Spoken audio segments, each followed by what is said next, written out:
Ay, isa pa nga pala, huwag kayong masyadong maglalalabas kasi uso ngayon dito sa baryo yung parang virus. Parang epidemya na kumakalat kaya hanggat maaari, mag-ingat kayo. Naisahan niyo ako. Pero kahit na, sa susunod na balik ko, sisiguraduhin kong magagawa ko na kayong kainin. Sige lang, batuhin niyo lang ako hanggang sa maubos yung mga ipinagmamalaki ninyong pangontra.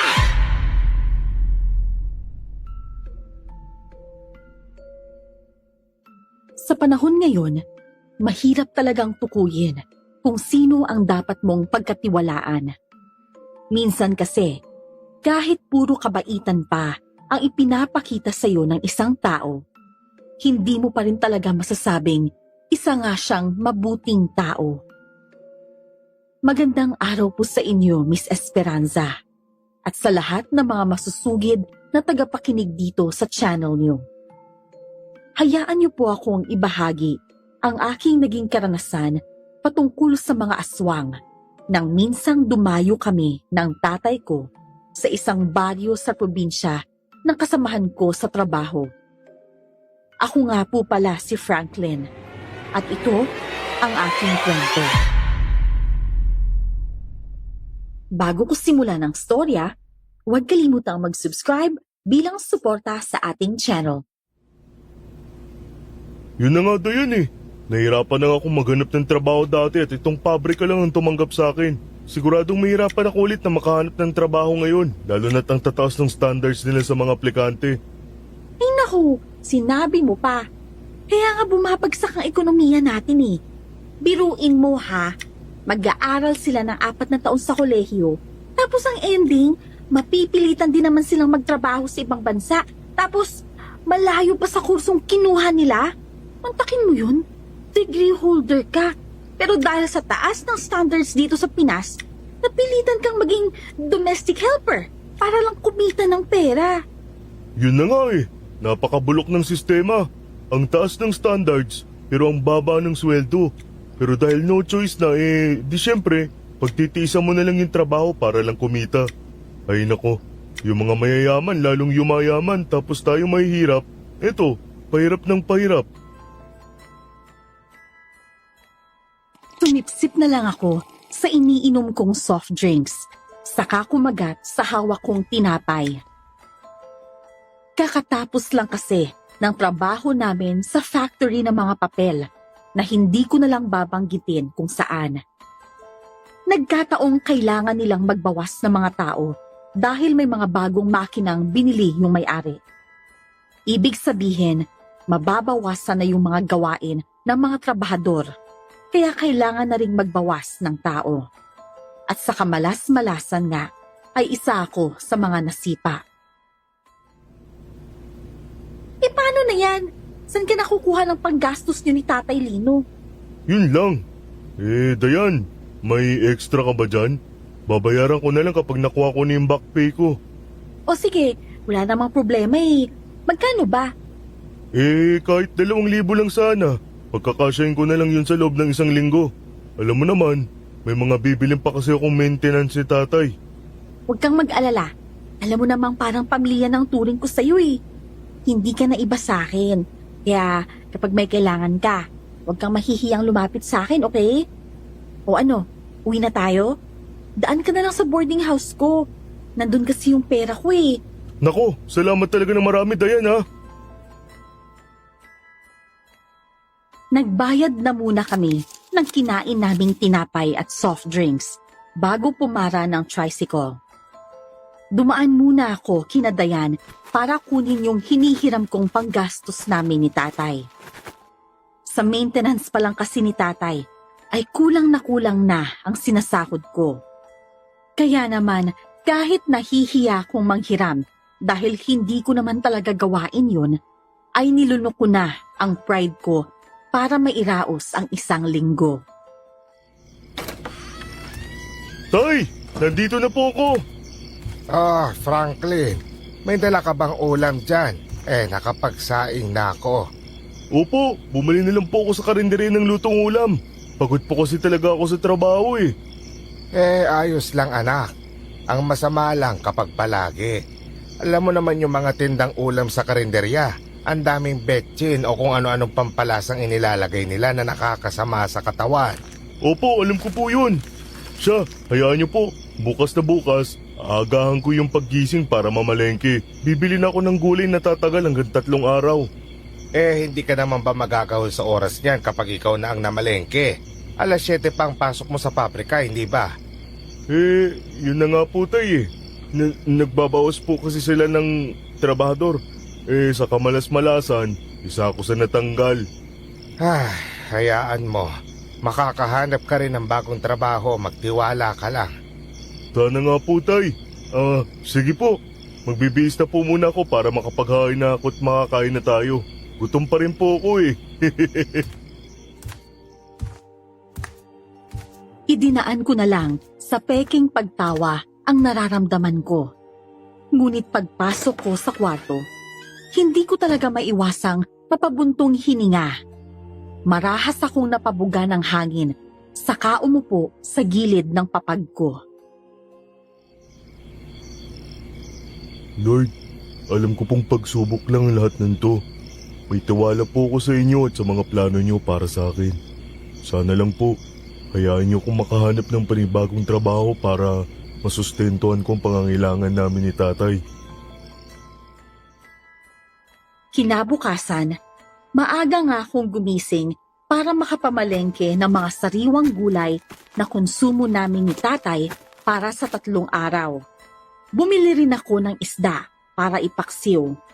Kakasya rin kasi yon para sa 3 araw kung iinitin lang. Pagdating ko sa bahay, saka naman ako nakatanggap ng tawag galing kay Dayan. O Dayan, napatawag ka. Franklin, may nakita akong hiring kanina sa talyer na malapit lang dito sa factory. Try mo, baka pwede ka ron. Ha? Talaga ba? Sige. Sikasuhin ko lang itong pagkain ni tatay tapos i-fill out ko na yung biodata ko rito. Tapos lalarga na ako agad. Sige Franklin, good luck sa'yo. Ingat! Sige, salamat. Ang lawak ng ngiti mo dahil ba kay Dayan? Po? Hindi po Bakit niyo naman po nasabi? Nagtatanong lang naman. Bakit parang defensive ka naman masyado dyan? Kasi kayo eh. Ay nako. Iluluto ko na nga lang to. Mag-a-apply pa po kasi ako ng trabaho mamaya eh. Kaya ka masaya. Opo, kayo kasi. Kung ano-anong pumapasok dyan sa isip nyo, ang dumi nyo pong mag-isip. Anong madumi ka dyan? Madumi ba yun sa'yo? Natural lang naman na magkagusto ka sa isang babae Hindi nga po kasi tay. Hindi po kami talo nun ni Dayan, no? Bakit naman? Parang hindi naman yun lesbi Babaeng babae nga nung bumisita rito. Magkaibigan lang po kasi talaga kami. Saka kapatid lang yung turingan namin nun, wala pong mali siya. Siya sige. Sabi mo Pagkatapos ko ngang magluto, ay kaagad akong naligo at nagbihis. Pagkatapos ay kumain na rin ako, saka nag-fill out ng biodata na ipapasa ko ron sa talyer. 8:30 nang matapos akong mag-asikaso. Kaya naman, nagpaalam lang ako kay tatay at saka umalis na para mag-apply. Ngunit sa kasamaang palad, pagdating ko ron ay wala na raw bakante dahil may nauna ng 2 nag-apply bilang helper. Anak, kamusta ang pag-apply mo? Tsaka, bakit ganyan naman ang itsura mo? Para kang pinagsakloban ng langit at lupa Kung alam niyo lang po, sobra pa puro ng nararamdaman ko ngayon. Parang lang ako napagod sa wala eh. Bakit? Hindi ka natanggap? Hindi ka pasok sa standards nila? Hindi naman po kaso may nauna na po kasi. Yun naman pala. Alam mo kasi anak, may mga bagay na hindi natin kontrolado. Katulad ng nangyari sa'yo ngayon na naunahan ka ng iba. Pero kung hindi mo sana inuna ang pamamalengke at pagluluto, baka ikaw ang makuha nila ron. Kaso nga lang, kung para talaga sa'yo, ibibigay naman sa'yo yan Baka lang may mas maganda pang naghihintay sa'yo kaya ganun. Tiwala lang anak, tiwala lang. Ay. Siya nga pala anak. Kanina pumunta rito si Aling Tonya. Hinihingi na yung bayad sa upa natin para sa 2 buwan. Ay, oo nga pala. Nakalimutan ko may utang pa nga pala tayo sa kanya nung nakaraan. Hayaan niyo po, gagawin ko po ng paraan yan. Kinagabihan ay muli na naman akong tinawagan ni Dayan. Simula kasi nang maging malapit kaming magkaibigan, ay lagi na siyang tumatawag sa akin. Aniya kasi, namimiss niya na yung kuya niya na matagal nang sumakabilang buhay. Nakikita niya raw ako bilang nakatatandang kapatid at ako naman walang masyadong kaibigan, kaya siya na lang talaga ang palaging nakakasama ko. Oh, kumusta? Nakapag-apply ka na ba kanina? Pumunta naman ako kaso wala nang bakante. Naunahan na ako. Hala, sayang naman. Pero hayaan mo na, Franklin. Di bale, sa susunod na may makita akong job hiring, sasabihan kita kaagad. Naku, maraming salamat talaga, Dayan ha. Ang dami ko ng utang sa'yo. Ano ka ba? Para ka namang others dyan eh. Kumusta na pala si Tatay Lino? Ayos naman. Naigagalaw niya na yung isang kamay niya saka nakakalakad na rin siya ng walang tungkod o alalay. Naku, buti naman. Sana talaga magtuloy-tuloy na yung recovery ni Tatay Lino. Para naman hindi ka na masyadong nahihirapan. Oo nga eh. Eto nga oh, sinisingil na nga rin kami sa upa namin nung nakaraan saka ngayong buwan. Ay nako, nagsabay-sabay na ang mga problema ko, ano ba yan? Pasensya ka na ha. Sakto na kasi yung pera ko rito para pangkain at pamasahe hanggang 15. Hala hindi, hindi naman ako hiram sa'yo eh. Sinabi ko lang naman yun pero, ay nako, sorry kung na-misinterpret mo yung sinabi ko. Ay, sorry. Akala ko kasi kailangan mo ulit humiram eh. Hindi naman. Ang laki nga ng utang ko sa'yo eh. Hindi ko na nga alam kung paano ko ba mababayaran yun. Samantalang wala pa naman akong nakahanap na trabaho. Eh paano yan kapag hindi kayo kaagad nakabayad ng upa? Di malamang sa malamang. Kailangan talaga namin mag-alsabalutan. O sige, ganito na lang. Kapag hindi ka pa rin nakahanap ng trabaho hanggang katapusan, sabihan mo ko. Ha? Bakit naman? Kasi may bahay kami ron sa probinsya. Actually, sa lola ko yun. Wala namang nakatira dun ngayon kasi nga, mag-isa na lang ako tapos nagtatrabaho pa ako rito. Di kayo na lang muna ang tumao ron. Isa pa, malawak ang bakuran dun. Tapos, may mga gulay na rin na nakatanim dun. Di ko lang alam kung buhay pa ba ngayon. Aba, magandang ideya nga yan. Siya sige, sasabihan na lang kita kapag kailangan na talaga namin umalis dito sa bahay. Pero talagang mailap sa akin ang trabaho. 15 na, pero wala pa rin talaga akong nahanap. Kaya naman, naubos na ang palugit sa amin ni Aling Tonya. Wala tuloy kaming nagawa, kundi mag-impake para lisanin na ang bahay na yon. Pasensya na talaga, Dayan ha. Naabala ka patuloy namin. Naku, wala yun no. Masaya akong makatulong. Saka, ano ka ba? Magkaibigan tayo. At ang magkaibigan, nagtutulungan.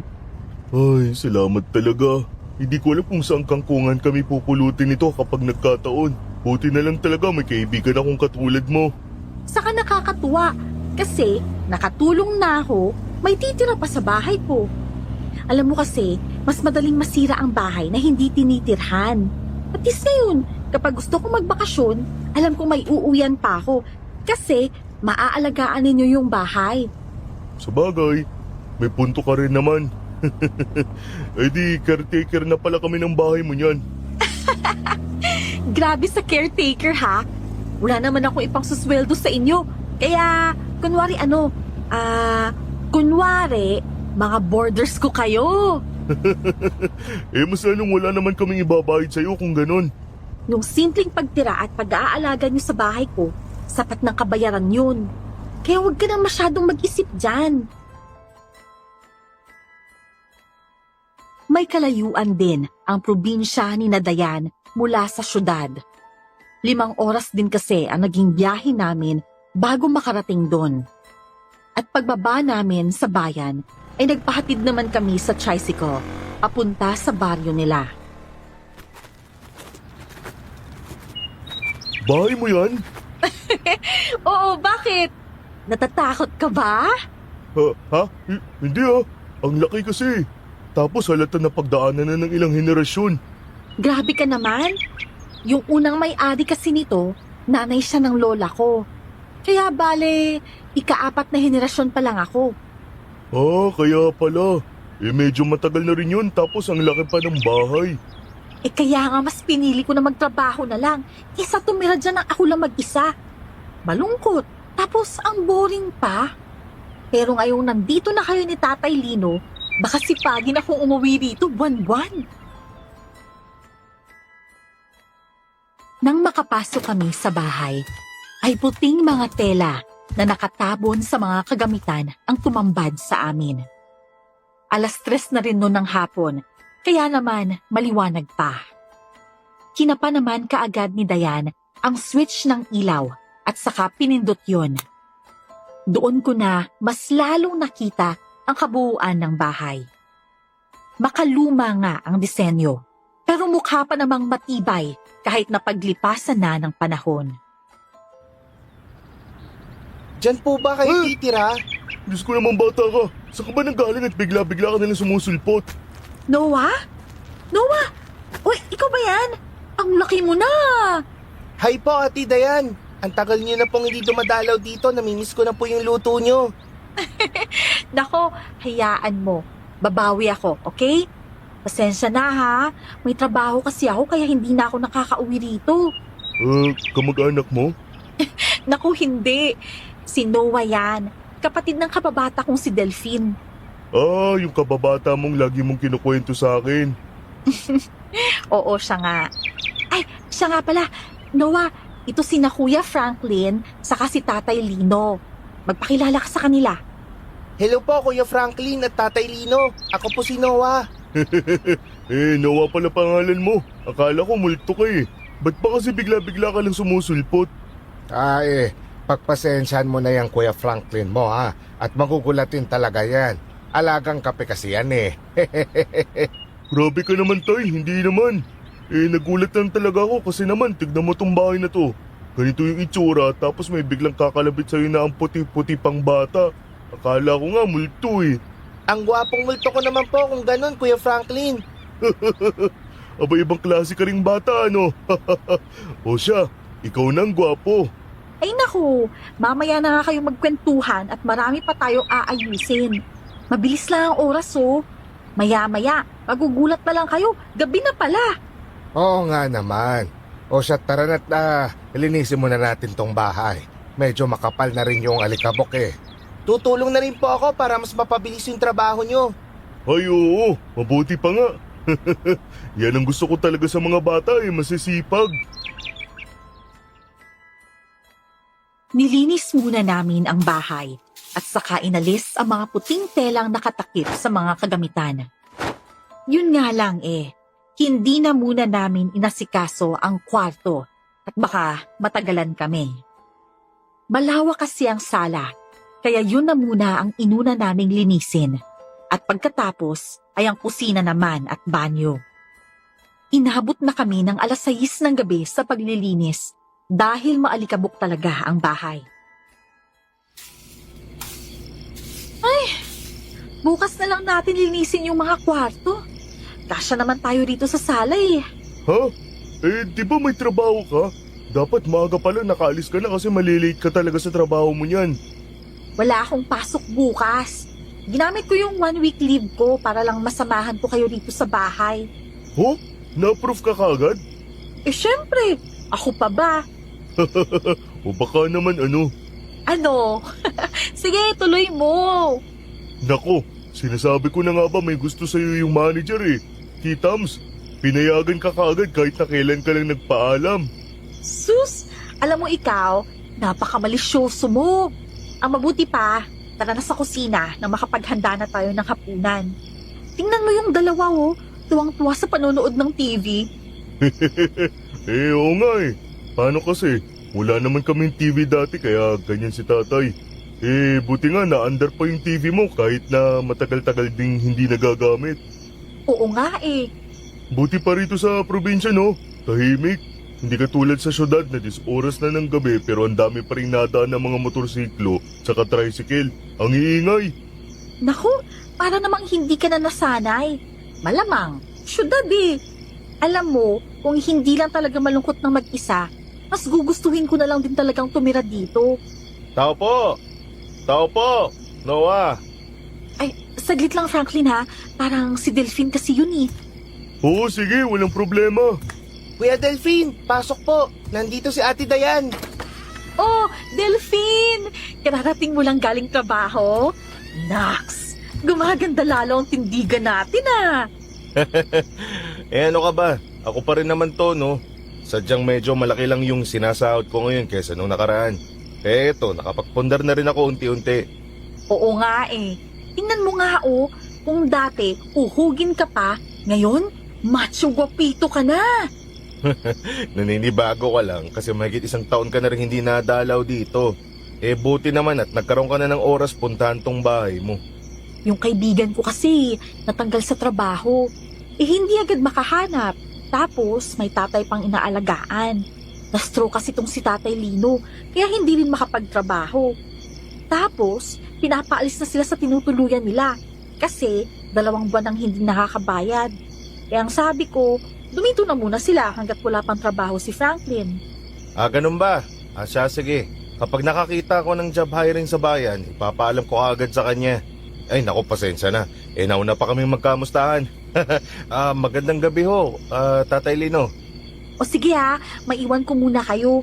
Nagluluto pa kasi kami ni Franklin ng hapunan. Dito na rin kayo kumain ni Noah, Delphine, para naman may kasama kami.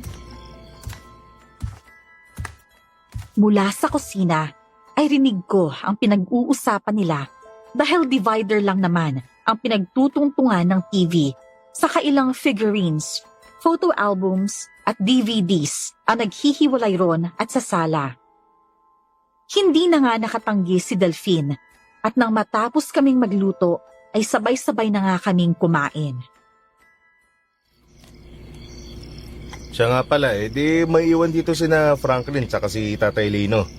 Oo, may trabaho kasi ako eh. Pero sa Sabado na ako luluwas. Para naman kahit paano, mapanatag ako na nasa maayos sina Franklin. Huwag ka pong mag-alala, Ate Dayan. Pupunta po ako lagi dito pag uwi ko galing school para may makausap sina Tatay Lino. Aba, ang bait ah. O sige Noah ha, aasahan ko yan. Pero dapat, huwag kang pasaway. Nako, eh pasaway pa yan sa pinakapasaway eh. Natural lang naman yung mga bata. Kaya wala yung problema. Mabuti nga't hindi kami mabuburyo dito ni Franklin. Ay, isa pa nga pala, huwag kayong masyadong maglalalabas kasi uso ngayon dito sa baryo yung parang virus. Parang epidemya na kumakalat kaya hanggat maaari, mag-ingat kayo. Ha? Eh bakit? Parang normal naman dun sa bayan pagdating namin ah. Eh sa bayan, okay pa. Pero dito sa baryo, hindi. Ano bang epidemya yung sinasabi mo? Yung mga tao, kaso bigla-bigla na lang nagkakasakit tapos paglipas lang ng ilang araw, namamatay din kaagad. Hindi naman makita sa mga laboratory test nila kung ano yung problema eh. Kahit sa autopsy, walang findings, ganun.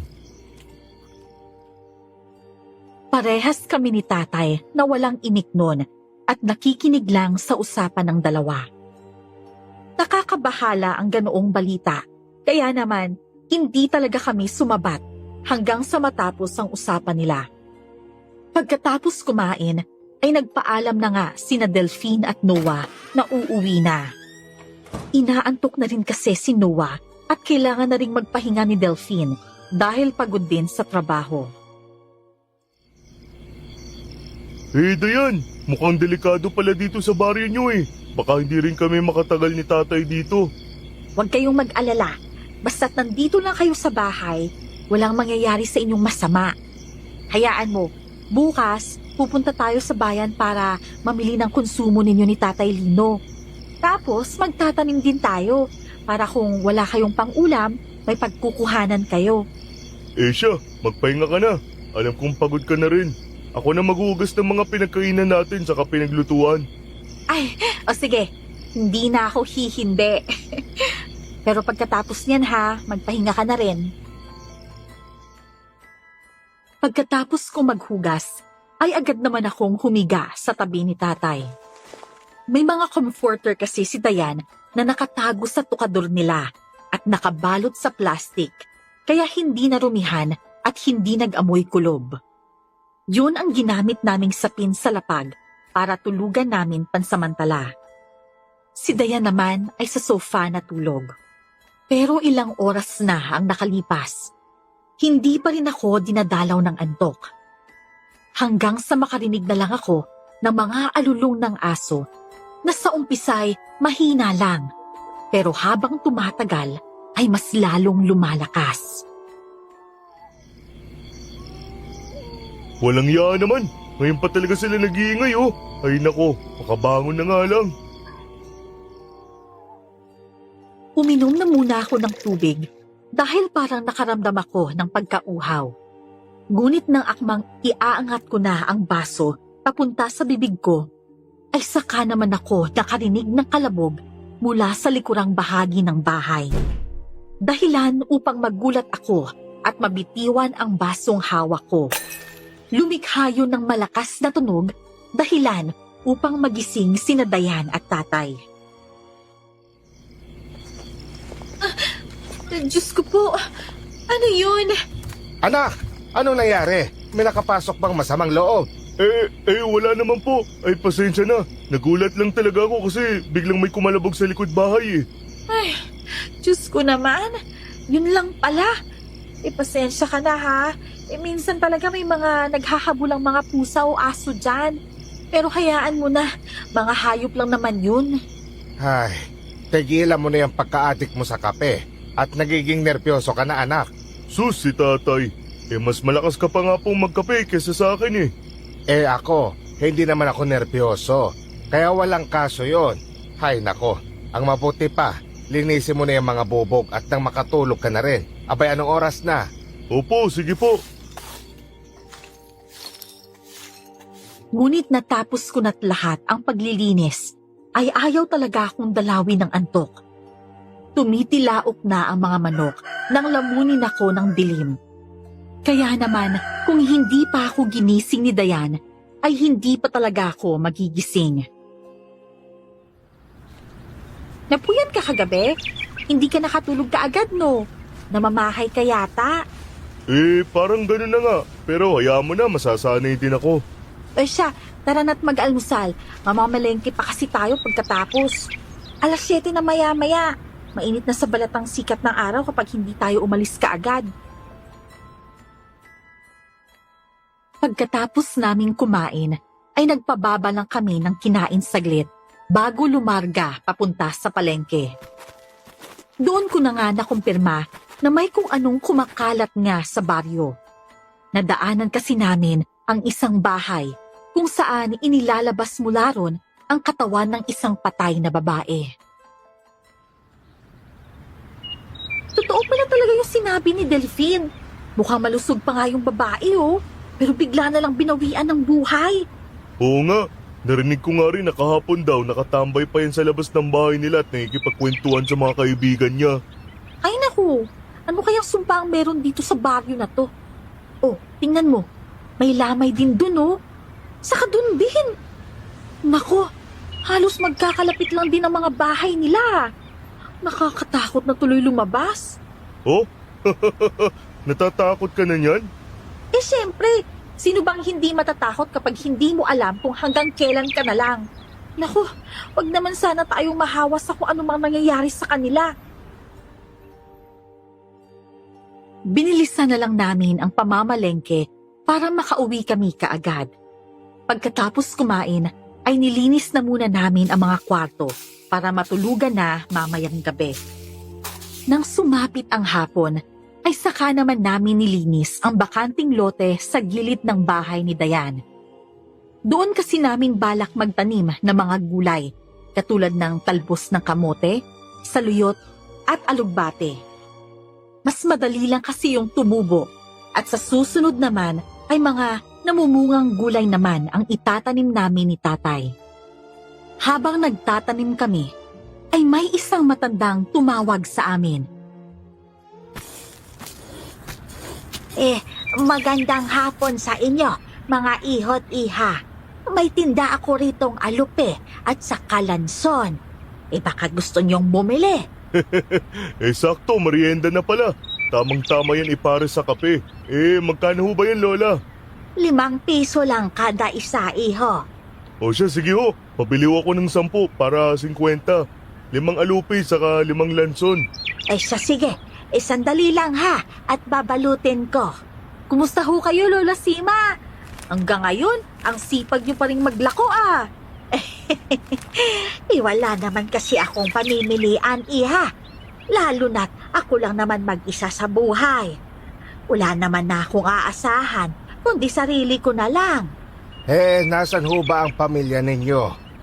Wala na sila. Matagal na silang namayapa. Hindi na rin kasi ako nabigyan ng pagkakataon na magkaanak dahil maaga rin akong nabiyuda.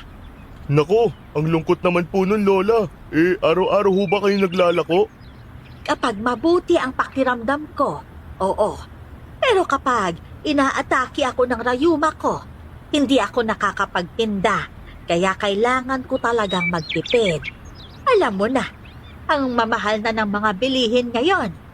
Hindi katulad nung panahon ng kabataan ko. Naabutan ko pa yung tig-10 sentimos na bigas kada gantang. Abay, mura pa nga talaga yung mga bilihin noon. Ngayon, dolyar na. Kasi halos lahat ng taga sa amin may mga palayan, kaya ganon. Siya, heto na ang alupinyo at saka lanson. Salamat ho, Lola Sima. Siya nga po pala. Ako po pala si Franklin, kaibigan ni Dayan. Tapos si Tatay Lino ho, tatay ko. Aba, dyan na ba kayo titira? Temporary lang po, Lola Sima. Wala pa po kasing nahahanap ng trabaho to si Franklin.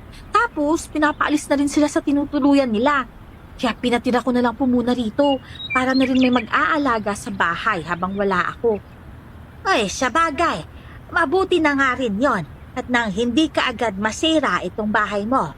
Abay, mukhang matagal na itong naitayo. Opo, sa lola ko pa po kasi to sa tuhod. Kaya pala. Siya, mauunan na ako ha at ilalako ko pa itong mga paninda ko. Nagagalak akong makilala kayo. Sige po. Nawa, tara. Timpla ko ng kape. Samahan mo ko. Milo, gusto mo? Sige po, Ate Dayan. Kinagabihan, kami ulit ni Dayan ang naghanda ng hapunan. Dahil sa pagod namin sa paglilinis at pagtatanim maghapon, ay kaagad din akong nakatulog pagkahiga ko sa papag.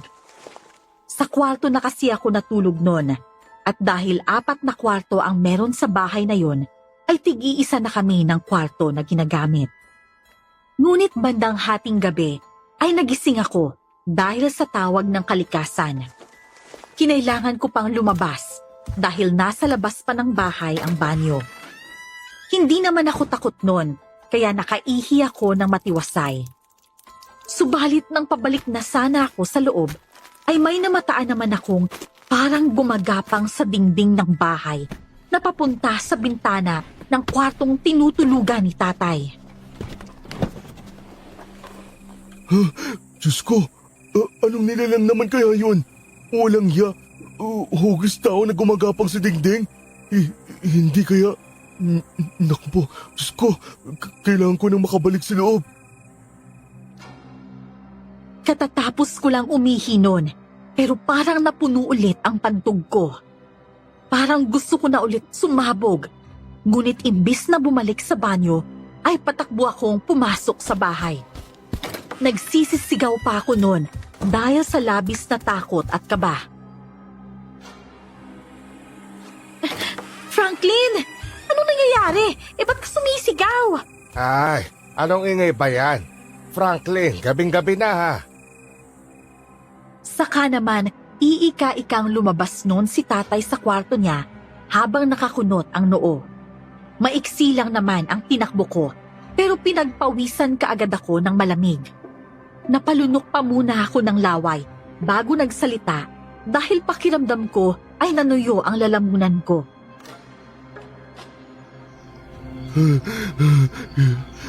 Hindi kayo maniniwala sa sasabihin ko pero nakita ko talaga may gumagapag sa dingding ng bahay. Gumagapang? Ano, gagamba? Ahas? Ano? Tayan, hindi ako nagbibiro. May nilalang talaga na gumagapag sa dingding. Hugis tao pero hindi ko alam kung ano ba talaga yun pero hugis tao siya. Sandali silang natahimik at saka nagkatinginan bago muling bumaling sa akin. Tila ba nagsusukatan at naghihintayan kung sino ang unang magsasalita. Ang kaninang malokong ngisi ni Dayan ay napalitan ng pangamba. Ano ba eksakto yung nakita mo? Basta, hugis tao na gumagapang sa dingding. Tapos papunta siya nun sa kwarto ni tatay. Ano ka mo? Di ibig sabihin, ako ang punteriya ng nilalang na yon. Dayan, sa tingin mo kaya, isang aswang ang nilalang na yon. Hindi po ako sigurado, Tatay Lino. Hindi pa naman po kasi ako nakakakita nun sa tanang buhay ko. Saka ngayon lang po nangyari to. Dati, nung ako palang mag-isa dito, wala naman ako nararamdamang kakaiba. Hay ewan, parang natatakot na tuloy ako matulog sa kwarto ng mag-isa.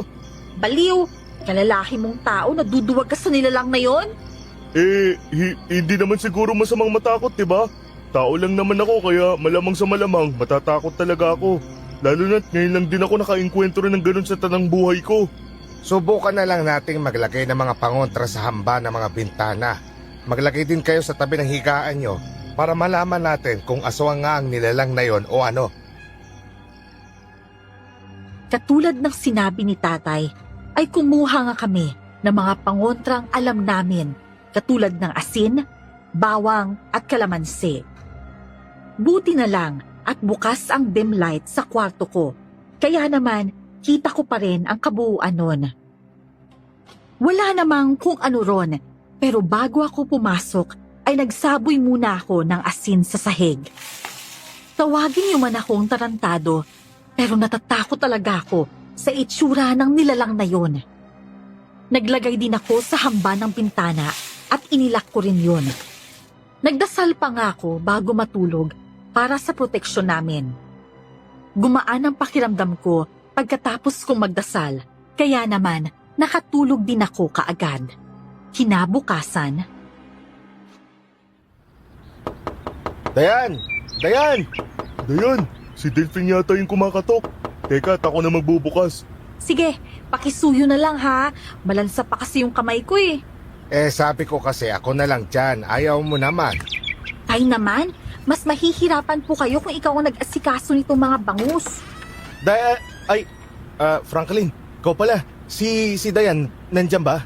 Oo, nasa kusina siya nag-aasikaso ng isda. Kakatapos ko lang din kasi magsibak ng kahoy eh. Pasensya na't pawisan ako. Siya, pasok ka na. Hindi na. May tatanong lang kasi ako. Bakit pare? Ano yun? May problema ba? Kasi kagabi pang masakit ang tiyan ng kapatid ko. Na hindi nga makakain ng maayos eh. Ang sabi niya, kumain daw kayo kahapon ng alupi at saka lanson na binili niyo kay Lola Sima. Oo. Ang sarap nga nun eh. Pero sumakit yung tiyan niya. Naku, baka hindi siya natunawan. 4 na pirasong alupi ba naman yung kinain kahapon? Yun nga rin eh. Pero kasi pare, may sasabihin ako sa'yo.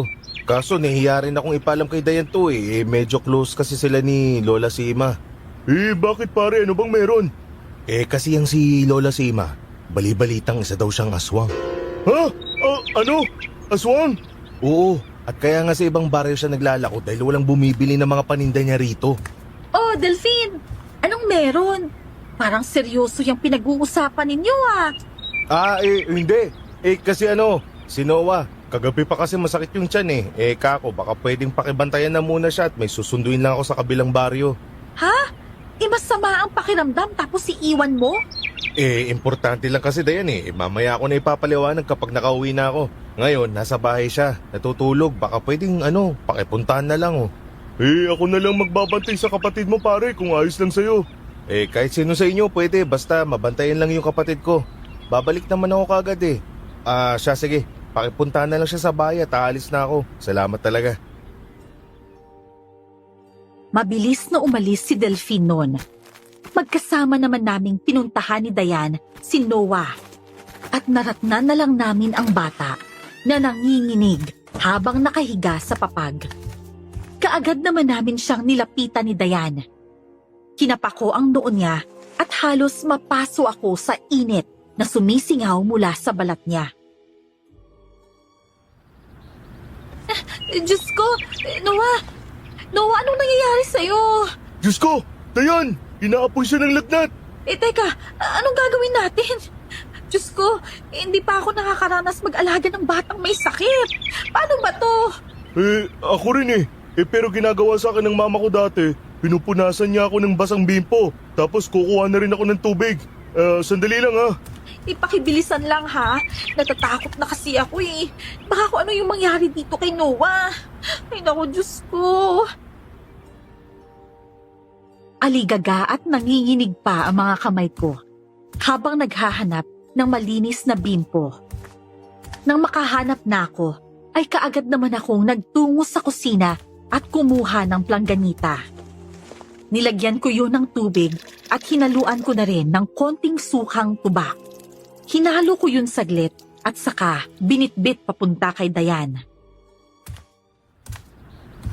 Eto na. Ikaw na magpunas. Langya, nanginginig tsaka namamawis na itong mga kamay ko dahil sa kabe. Ay siya, akin na. Kuya Delphine. Sandali lang, Noah ha. May pinuntahan lang si Kuya Delphine mo. Babalik na rin yun maya-maya. Hintay lang ng konti ha. Dayan, kailangan yata natin siyang painumin ng gamot. Nilalagnat kasi siya eh. Sige, maghanap ka na lang muna doon. Pinupunasan ko pa naman siya eh. Maliit lang ang bahay ni na Delphine. Kaya naman, hindi na ako nahirapan pang hanapin kung saan nakalagay ang mga gamot. Kumuha ako ng kutsara at isang basong may maligamgam na tubig. Dayan, eto. Tapos mo na ba siyang punasan? Oo, tapos na. Grabe, ganito pala kahirap mag-alaga ng may sakit na bata. Ay, Diyos ko po, Lord! Mararanasan mo rin naman to sa susunod kaya mabuti nang may alam ka na rin kahit papano. Ay naku, wala pa sa isip ko ang ganyang mga bagay, no? Oh, alalayan mo na muna si Noah para makaupo. Teka, hindi pa yata to kumakain eh. Naku naman! Napatampal na lang si Dayan sa noo niya nang mapagtantong baka hindi pa nga kumakain si Noah. Kaya naman tinanong na muna namin ang bata kung nakakain na ba siya.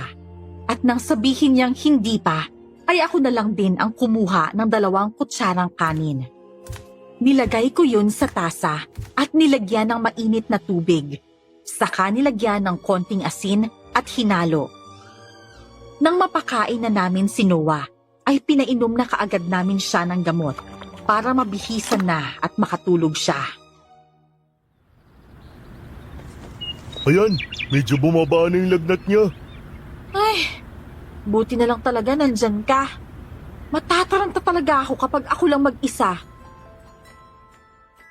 Gusto ko pa sanang sabihin na para kaming mag-asawa na magkatulong sa pag-aalaga ng bata. Ngunit dahil sa hiya, ay hindi ko na lang yun isinatinig pa. Hinayaan ko na lang ang isiping yun sa utak ko at napapangiti na lang ako at napabaling sa labas. Ayan na pala si Delphine eh. Talaga? Oo, may kasamang matanda. Dayan, Franklin, okay lang ba yung kapatid ko? Pasensya na at medyo natagalan. Nawalan kasi ng gas yung motor ko eh. Nakalimutan ko palang magpagas kahapon bago ako umuwi. Alam mo bang tarantang-taranta kami ni Franklin? Ang taas masyado ng lagnat ng kapatid mo. Ha? Teka nga. Sinalat ni Delphine ang noo at leeg ng kapatid niya para tiyakin kung nilalagnat pa ito. Ang matandang kasama niya naman ay nakamasid lang at nakatitig sa bata na para bang sinusuri ito ng maigi. Ngunit pare-pareho kami nagitla na magsalita ang matanda. Tumaas pa ang balahibo ko sa batok at braso nang sabihin nitong inaaswang si Noah. Ano? Aswang? Franklin, hindi kaya yung nakita mo kagabi, yun yung nang aswang dito kay Noah? Hindi nga ako nagkamali. Siya nga ang may kasalanan kung bakit sumasakit ang tiyan at nilalagnat yung kapatid ko. Inaaswang nga siya ng matandang yun. Diyos ko, kung tama nga yung sinasabi mo, hindi ko ma-imagine na makakaya niyang gumapang sa dingding ng bahay. Teka nga, sino ba yung matandang tinutukoy niyo, Delphine? Ayoko sanang ipaalam sa ito, Dayan, kaso kinakantay niya na yung kapatid ko. Hindi ako makakapayag na pati ikaw kantain rin niya. Kaya Dayan, pakiusap. Huwag ka nang makipaglapit ulit kay Lola Sima. Ano? Si Lola Sima? Siya ang pinagbibintangan mong isang aswang? Usap-usapan na yun sa buong baryo. Dayan, matagal na to. Hindi ka lang kasi naglalagi rito kaya hindi mo alam. Pero ang hinala, si Lola Sima ang dahilan kung bakit biglang namamatay ang mga tao rito sa baryo. Binibigyan niya ng sakit para makuha niya sila at mabiktima. Pero paano? Maraming paraan ng mga aswang, Dayan. Tuso sila at kaya ka nilang paikutin sa mga kamay nila kapag alam nilang inosente ka. Teka, kung may hinuha na pala ang mga taga-baryo tungkol sa pagkatao ni Lola Sima, bakit hindi pa nila siya pinapaalis? Dahil wala naman silang pruweba? Oh, kita mo na? Wala naman palang pruweba eh. Ibig sabihin, namimintang kayo sa kapwa nyo? Ay naku, alam mo Delphine, hindi na kita kilala. Yung Delphine na kilala ko, hindi namimintang ng basta-basta. Lalo na't hindi niya naman alam ang buong katotohanan. Ay, o siya sige, uuwi na ako at baka magkainitan pa tayo rito. Sige pare, uuwi na rin ako ha. Sige pare, salamat sa pag-asikaso niyo sa kapatid ko ha. Walang anuman pare, sige alis na ako. Simula ng araw na yon, ay hindi pa muling nagpapakita si Lola Sima. Nagdududa na tuloy ako na baka siya nga ang aswang na may pakana sa pagkakasakit ni Noah. Hindi ko lang sinasabi kay Dayan dahil baka magalit siya at mapalayas pa kami ni tatay nang wala sa oras. Ay, siya nga pala. Lino, Franklin, babalik na ako bukas sa syudad ha. Kailangan ko rin kasing maglabay. Naaalala ko, may mga naiwan pa pala akong labahin dun sa boarding house. Ayos naman na siguro kayo rito, di ba? Ay oo, sige lang. Huwag mo kaming alalahanin dito. Nako, napakalaki na talaga ng mga naitulong mo sa amin ng anak ko. Naku, Tay, nung nakaraan pa kayo panay pasalamat. Okay na po yun. Oh, heto pa po ulam. Paborito niyo tong pinakbit, di ba? Wala nga lang bagoong kasi bawal sa inyo. Ay nako, huwag mo masyadong ibibiyang si tatay at baka humiling sa akin ng asawa yan. Wala pa naman sa isip ko yung mga ganung bagay. Sus! Nasa tamang edad ka naman na sa pag-aasawa. Trabaho na lang talaga ang kulang sa'yo at pwedeng-pwede ka na mag-asawa. Yun na nga. Sino namang babae magkakagusto sa akin bukod sa ganito na nga itsura ko. Pahirapan pa kung makahanap ng trabaho. O ikaw ha, masyado mong dinadown yung sarili mo. Dapat, ikaw mismo ang nagtataas sa sarili mo. Masyado kang humble alam mo ba yun? Ba dapat lang? Alangan naman magyabang ako wala naman akong ibubuga. Sa isip mo lang yan. Fighting lang, ano ka ba? Oh, magpinakbit ka pa. Kain ka pa. Ay nako, siguro papayat na ako nito kapag bumalik na ako sa syudad. Bakit naman? Wala na magluluto ng masarap na ulam Ay naku, ewan ko sa'yo. Napakabulero mo. Napapangiti na lang si tatay habang nakikinig sa usapan namin ni Dayan. Alam kong kapag wala si Dayan, ay aasarin niya ako. Hindi ko na lang pinansin si tatay nun at ipinagpatuloy na lang ang pagkain. Kinagabihan, muli na naman akong ginising ng pantog ko. Wala na naman tuloy akong magawa, kundi lumabas ng bahay upang magpunta sa banyo.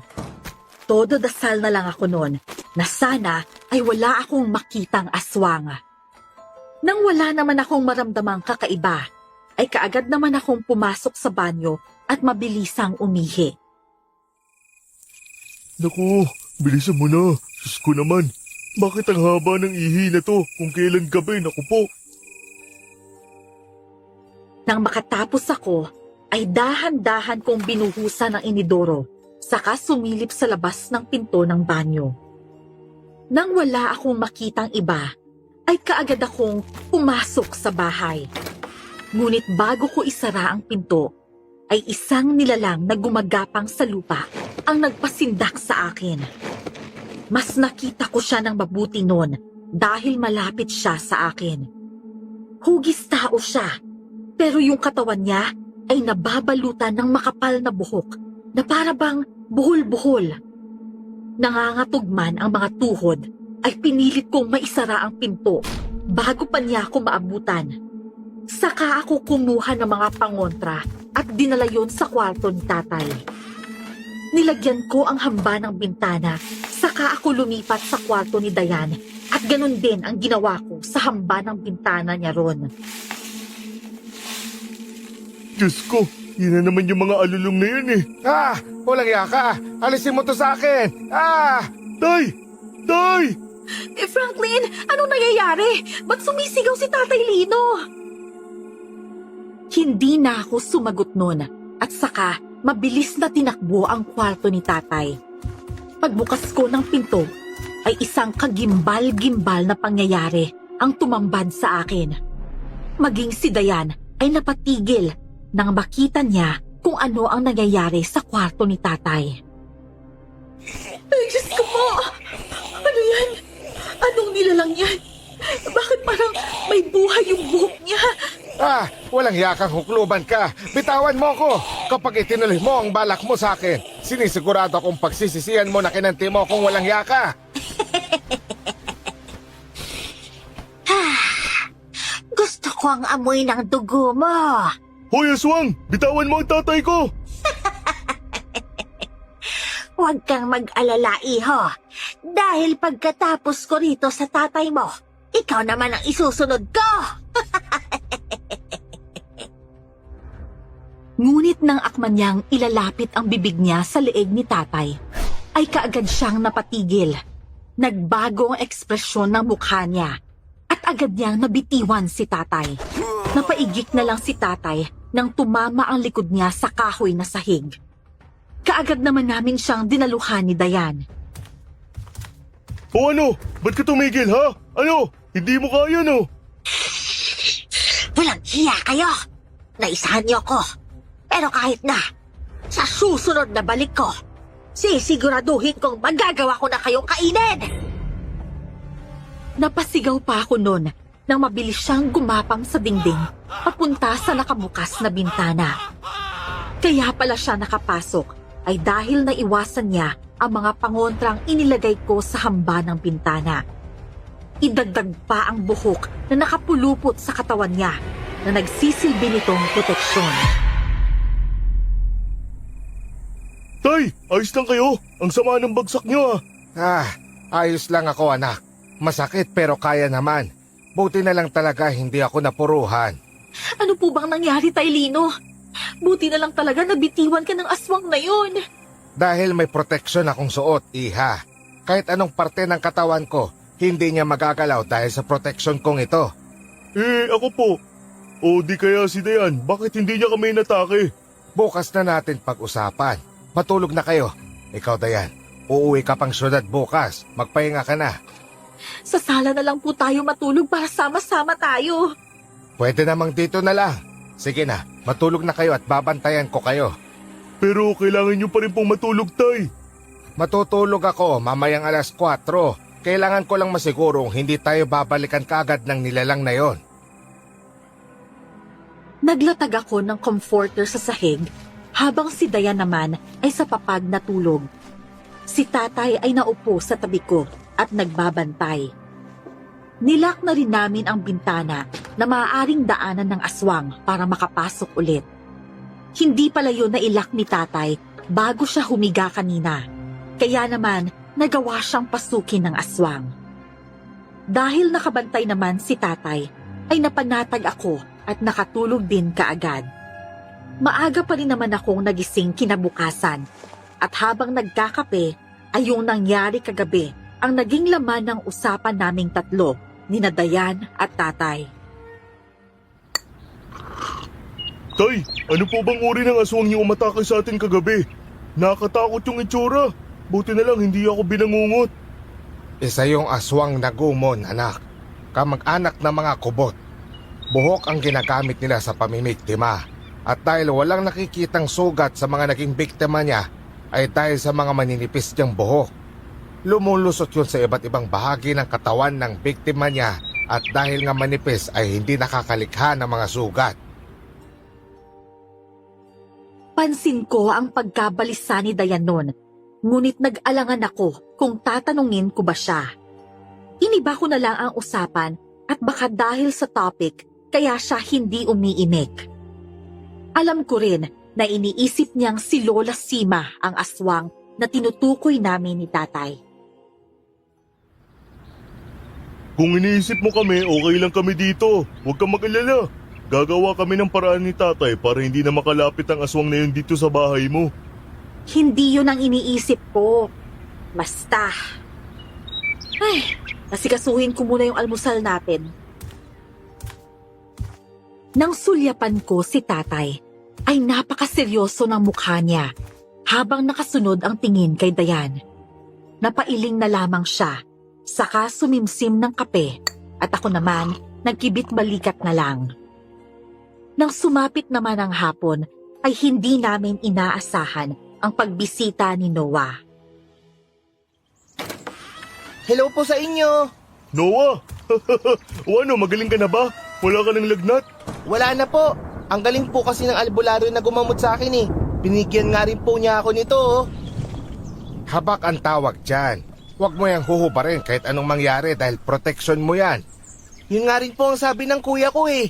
O kuya, ano nangyari sa'yo? Ba't para ka pong kinikilig? Nagjijingle kasi ako eh. Teka lang ha, banyo muna ako. Ngunit hindi ko inaasahan ang makikita ko paglabas ko ng pinto sa likod. Si Lola Sima, kausap si Dayan at naiiyak ito. Hindi ko alam kung makikinig ba ako o papasok na lang ulit sa loob para lang respetuhin ang pag-uusap nilang dalawa. Kaso ay naiihi na talaga ako. Binilisan ko na lang ang paglalakad at swerteng hindi naman nila ako napansin. Mula sa loob ng banyo ay hindi ko maiwasang hindi marinig ang usapan nila. Aalis na po ako bukas. Hindi po ako pwedeng magtagal dito dahil nasa syudad ang trabaho ko. Sige na naman, Dayan. Pagbigyan mo na ako. Hoy tanda, anong ginagawa mo kay Dayan ha? Bitawan mo siya. Ano ba, Delphine? Wala siyang ginagawang masama.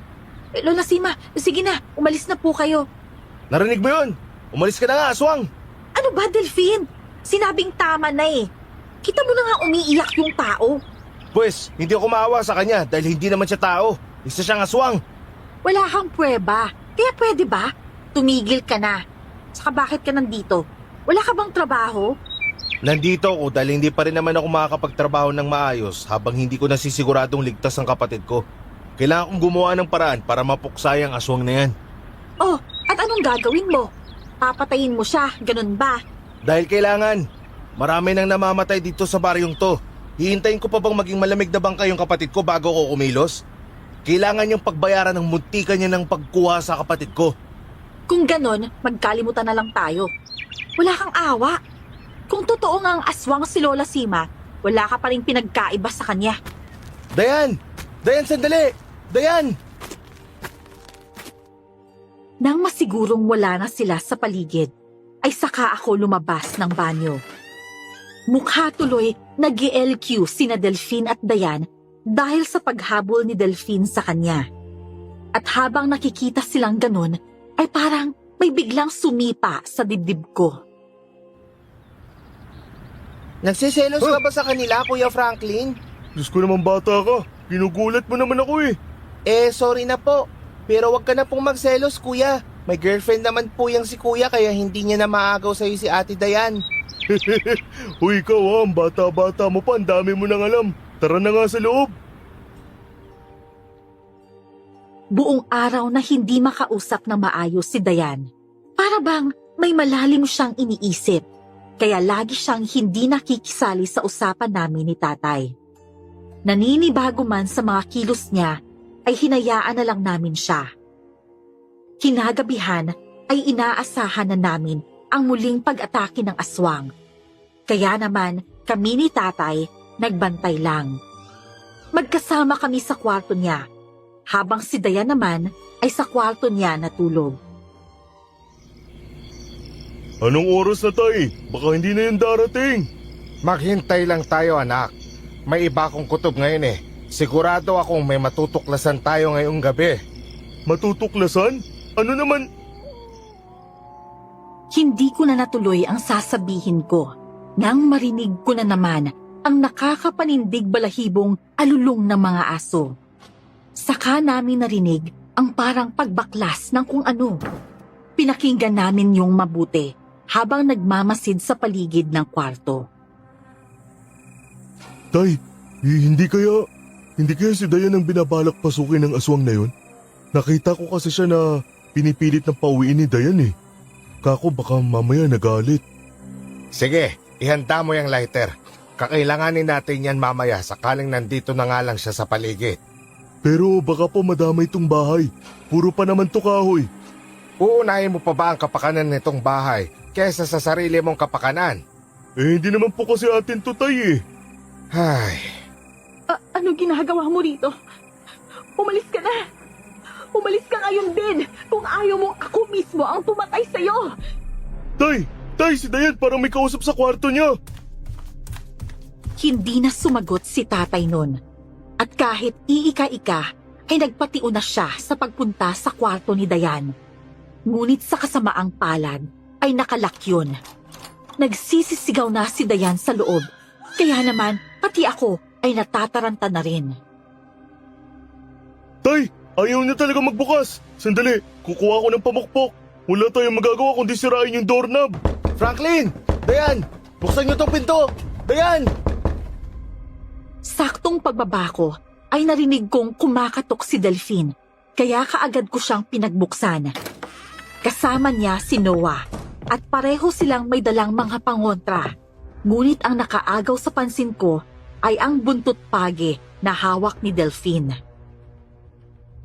Pasok kayo, bilis! Si Dayan mukhang pinasok ng aswang sa kwarto niya. Hindi namin mabuksan ni tatay yung pito kaya kailangan sirain yun. Maghanap ako ng pamukpok. Sa ilalim ng lababo, nandun yung mga tools ni Dayan. May maso doon, yun yung kunin mo. Kaagad ko namang sinunod ang sinabi ni Delphine. Dumiretso ako sa kusina habang sila ay dumiretso paakyat sa kwarto. Nang makuha ko na ang maso, ay saka naman ako dali-daling pumanhik.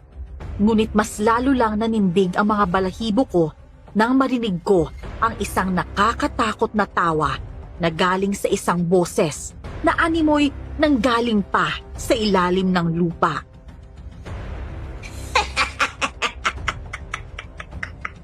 Ayaw mo? Sigurado ka? Eh kung isa-isahin ko kaya makakasama mo rito sa bahay, ano kaya kung unahin ko si Noah? O di kaya si Delphine? Huwag na huwag kang magkakamaling saktan sila, Lola Sima! Dahil ako mismo ang papatay sa'yo, tandaan mo yan! Ano pang hinihintay mo? Buksan mo na yan, bilisan mo! Eh, teka lang, eto na. Ubod lakas kong ipinukpok ang maso sa doorknob. At pagkatapos ng 4 na pukpok, ay kumalas na ang pinto mula sa pagkakalak nito. Sabay-sabay kaming pumasok at hindi kaaya-ayang tanawin ang tumambad sa amin. Amoy na amoy din namin ang malansa at nakakasulasok na amoy mula sa gumagalaw na mga buhok ng aswang. Dahil sa sobrang baho ng amoy, ay hindi ko na napigilan at nagsuka na ako sa gilid.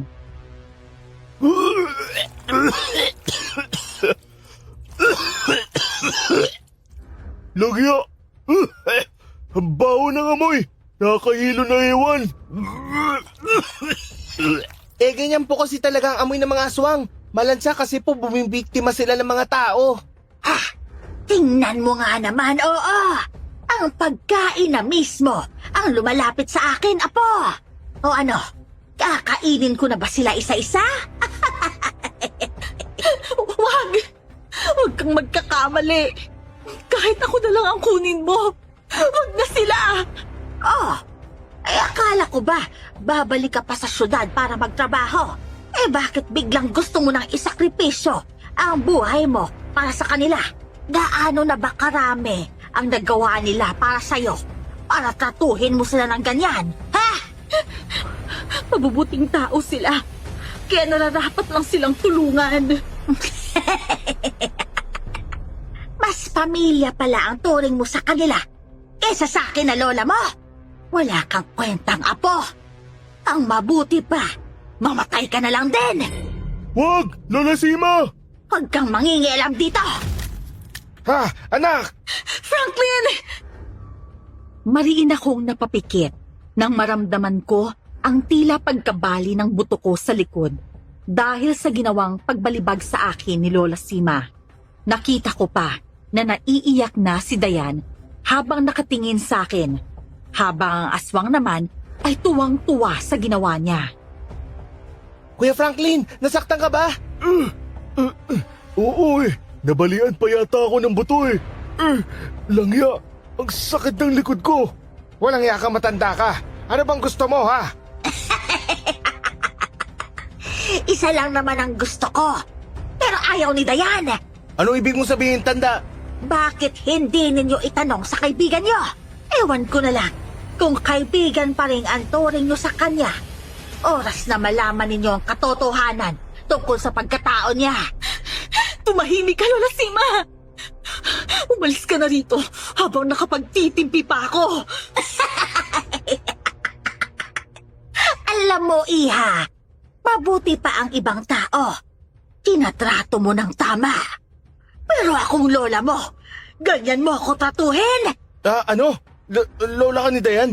Dayan, anong ibig sabihin nito? Bakit? Mahirap bang tanggapin? Ha?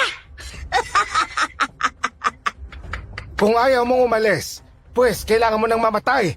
Isa kang halimaw. Wala kang awa sa pagpatay sa mga tao. Noah, ang mga pangontra, dali! Eto po, Kuya Delphine. Ano akala nyo? Ganon kadali nyo lang ako mapapatay?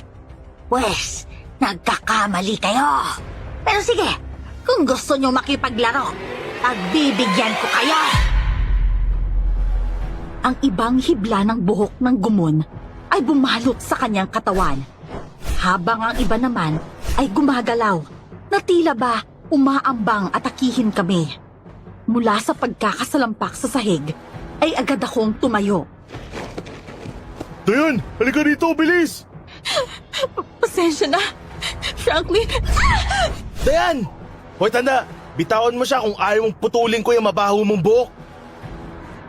Pinulupot ni Lola Sima sa katawan ni Dayan ang kanyang buhok, kaya para itong nakagapos. Hindi pa nakontento ang matanda at pati bibig ni Dayan ay pinuluputan niya rin ang buhok niya.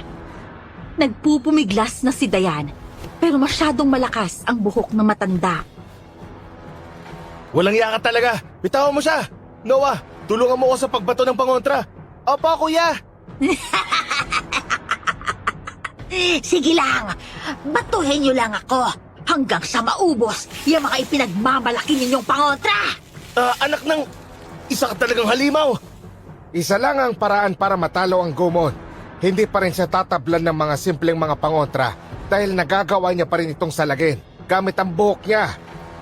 Kaya ba natin siya sunugin, Tay? Oo, anak. Kailangan nating sunugin ang buhok niya. Apoy ang matinding kalaban ng mga nilalang na katulad niya dahil mabilis lang yung mauupos. Ito kaya, imposibleng hindi matatablan ng buntot pagi ang isang aswang na katulad mo.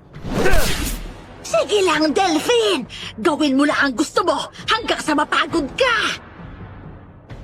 Umigkas si Delphine at akmang hahampasin si Lola Sima. Ngunit kaagad nitong hinila si Dayan at umakmang ipansasalag sa hampas ng binata. Mabuti na lang at natigil si Delphine. Kung hindi, ay si Dayan sana ang matatamaan ng buntot pagi. Napakahayop pa talaga, matanda ka. Tuso. O ano, suko ka na. Ang mabuti pa, umalis na kayo dito at iwan na kami ng apo ko. Kailangan naming mag-usap ng masinsinan, pero mga sagabal kayo. Ngayon na, Franklin! Pero madadamay si Dayan. Oo nga po, Tatay Lino. Baka mas mauna pang masunog si Dayan. O sige, kumuha kayo ng kumot, yung makapal, tapos basahin nyo agad. Nakuha ko naman ang naiisip ni tatay. Kaya naman, kaagad akong tumalima. Ako na lang ang gumawa para may kasama si tatay at Noah. Dahil baka kung anong gawin sa kanila ni Lola Sima kapag silang dalawa lang ang naiwan doon. Diyos ko, ang bigat naman ito. Pagkatapos kong basain ang kumot, ay kaagad ko yung pinigaan at nilagay sa isang balde.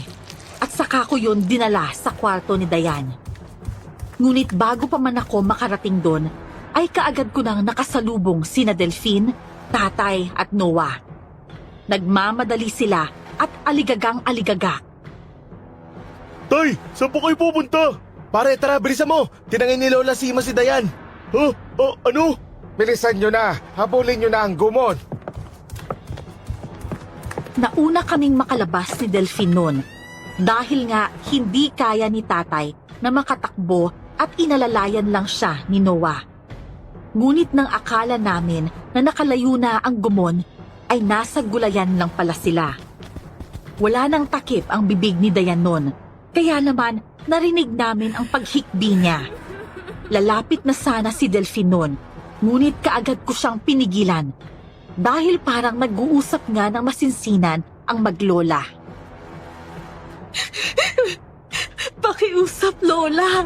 Hayaan niyo na po sila. Hahayaan ko sila kapag sumama ka sa akin. Bumalik ka na, Apo. Hinihintay ka na ng mga tsahin at suhin mo sa atin. Hindi, Lola. Hindi na ako babalik dahil hindi naman ako taga ron. Hindi ako aswang. Kaya nga bumalik ka na para maipasa ko na sa'yo ang butsa. Apo, pakiusap.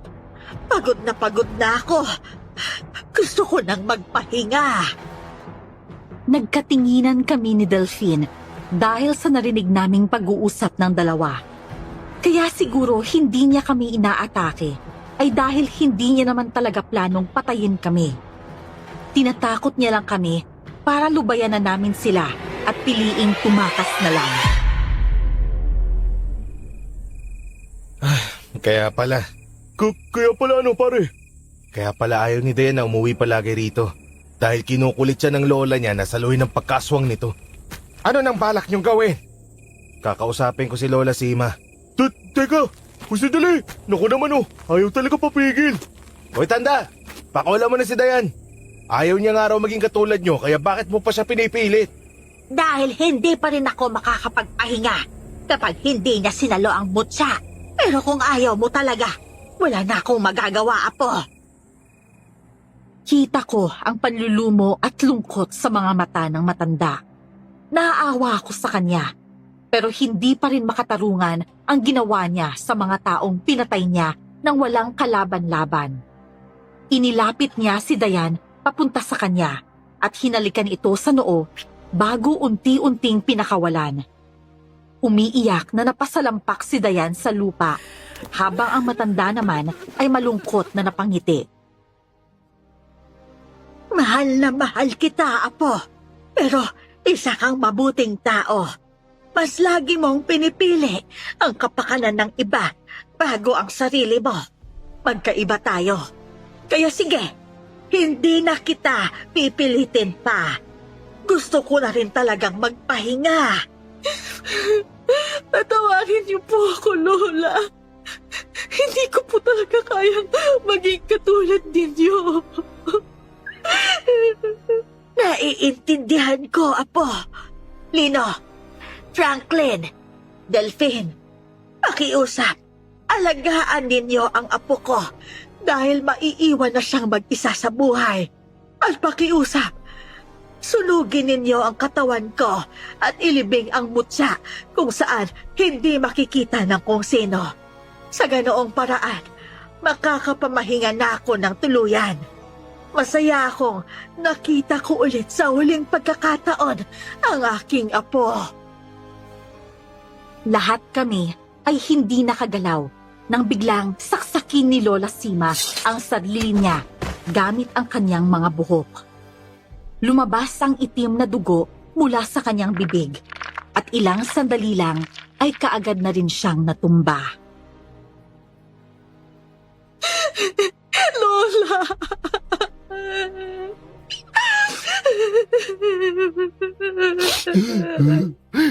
Lola Sima. Kailangan na nating sunugin ang katawan niya kagaya ng bilin niya.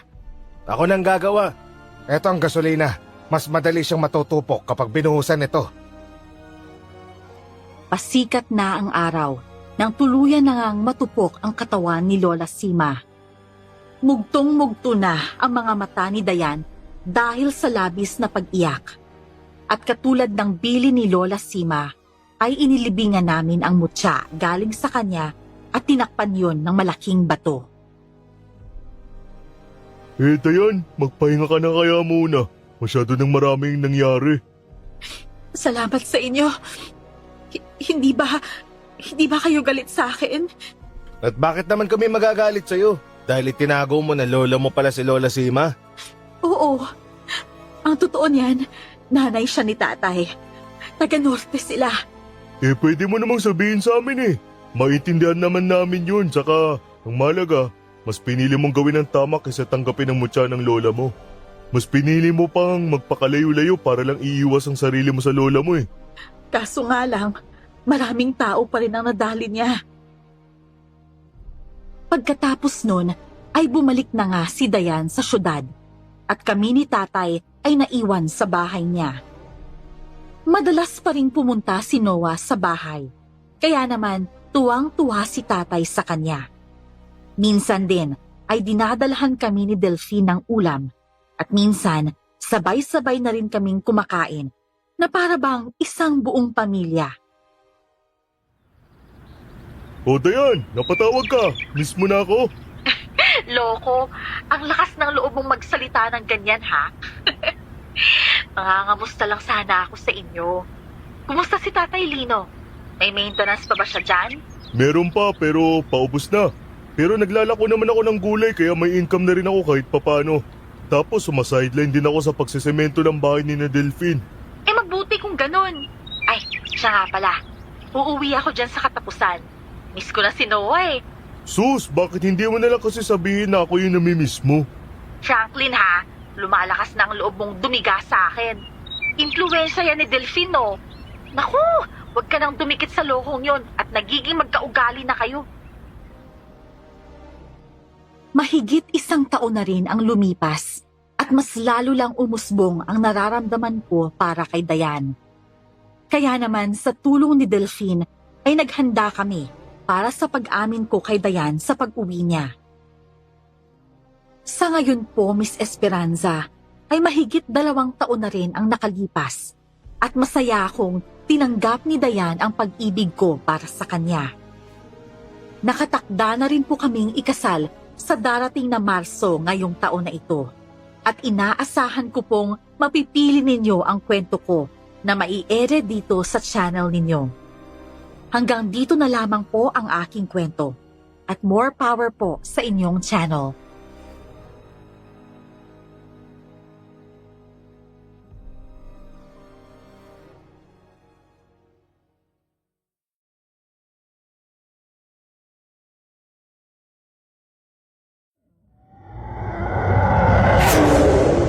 Ay, isa pa nga.